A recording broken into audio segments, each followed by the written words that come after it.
Dana bos untuk pulsa, Mas Menteri sudah info gubernur belum? Ditulis oleh Mpok Desi di siwar.com. Halo, assalamualaikum. Jumpa lagi dengan suara Nina di channel Redaksi TV. Tidak terasa sebulan sudah sekolah diliburkan paksa dan di seluruh proses belajar dilakukan secara online. Mendadak dunia pendidikan di Indonesia terkondisikan dewasa, mengejar ketertinggalan era digital. Sebagai orang tua murid, jangan ditanya deh bagaimana repotnya. Benar-benar mimpi buruk karena anak-anak harus berjibaku belajar jarak jauh. Jujur ngeri banget dengan kualitas belajar jarak jauh seperti ini. Bukan karena penulis nggak siap, justru karena penulis mendapati banyak tenaga pengajar yang ternyata gaptek. Begitu bahasa anak kekinian yang menggambarkan orang yang tertinggal dalam teknologi. Lalu tipikal pengajar seperti ini seenaknya saja memberikan tugas, tetapi tidak disertai bimbingan tatap muka.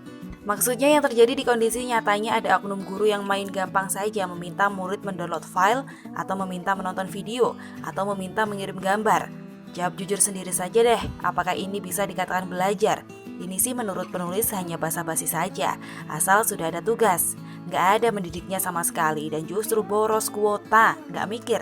Kenapa tidak mengirimkan lewat email, menitipkannya di Google Drive atau Cloud, itu contoh kasusnya.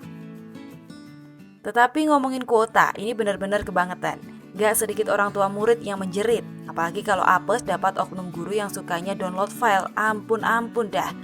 Kabar baiknya sih, Mas Menteri Nadiem Makarim menegaskan kepala sekolah bisa mengalokasikan dana bantuan operasional sekolah atau BOS reguler untuk pembelian pulsa, paket data, dan layanan platform online oleh guru maupun siswa.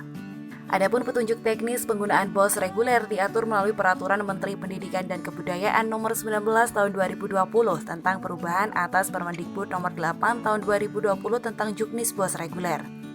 Ini boleh menggunakan dana BOS untuk pulsa dan paket data bagi teman-teman di daerah, kepala sekolah di daerah yang tak percaya diri untuk menggunakan untuk distribusi kuota murid atau gurunya.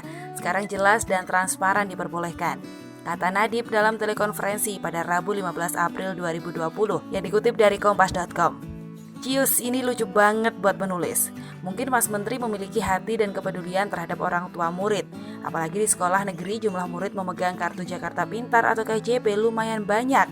Di kelas putri penulis saja nyaris separuh kelas adalah murid KJP. Duh, kebayang dong di tengah kondisi sulit begini bisa makan saja sudah bagus. Kok mesti belain kuota anak pula? Faktanya di lapangan dana BOS untuk pulsa mimpi doang di siang hari bolong. Ngakak guling-guling karena omongan Mas Menteri kalah sakti dari omongan Pak Gubernur. Banyak kepala sekolah di daerah yang belum percaya diri menggunakan dana BOS untuk pembelajaran online, padahal secara eksplisit dana BOS digunakan, ujar Nadiem pada Rabu 15 April 2020. Maaf ya Mas Menteri, ini bukan karena masih banyak kepala sekolah yang ragu, tetapi selama tidak ada suara dari gubernur, maka selama itu pula kepala sekolah dia membisu, cuek bebek saja dengan kuota murid. Maaf dua kali, ini fakta yang terjadi di sekolah negeri tempat putri penulis belajar. Bukan tanpa dasar, tetapi pengalaman ketika meminta sekolah mensosialisasikan bahaya COVID-19 dan sekaligus meminta mengadakan sanitizer serta menyediakan budaya salam tangan dengan mengganti bentuk lain pun mesti berdebat. Tensi naik, tapi hasil nihil. Hingga sepucuk surat cinta maut instruksi gubernur mendarat di meja kepala sekolah, barulah kondisi berubah. Ngerti banget otonomi daerah menjadi gara-garanya kenapa kepala sekolah menunggu sabda gubernur ketimbang Mas Menteri. Persoalannya ya kalau gubernurnya sehat, kalau tidak. Banyak contoh kasus yang tidak hanya pulsa ketika dana BOS jadi cerita misteri. Horor banget kan? Gak ada transparansi, hanya tembok sekolah yang tahu jawabannya. Meskipun Mas Menteri pernah mengatakan harus terbuka terhadap warga sekolah, faktanya di lapangan hal ini tidak berjalan. Kembali di sini orang tua murid hanya bisa berteriak, tetapi yang dengar siapa?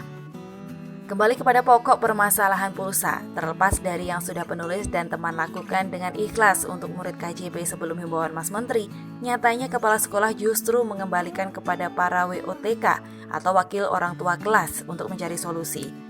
Padahal gamblang, dana BOS memiliki anggaran pulsa untuk semua murid dan itu kan uang rakyat dari pajak. Jadi harusnya dipakai untuk kesejahteraan rakyat yang kali ini anak sekolah. Tetapi karena sepucuk surat cinta itu belum mendarat, selamanya Mas Menteri akan kalah saktinya dari gubernur. Nggak nyinggung gubernur DKI, tetapi berhubung penulis warga Jakarta, minta tolong dong Mas Menteri kasih tahu Pak Gub. Tolong bilangin Pak Gub ditunggu surat cintanya tuh oleh kepala sekolah.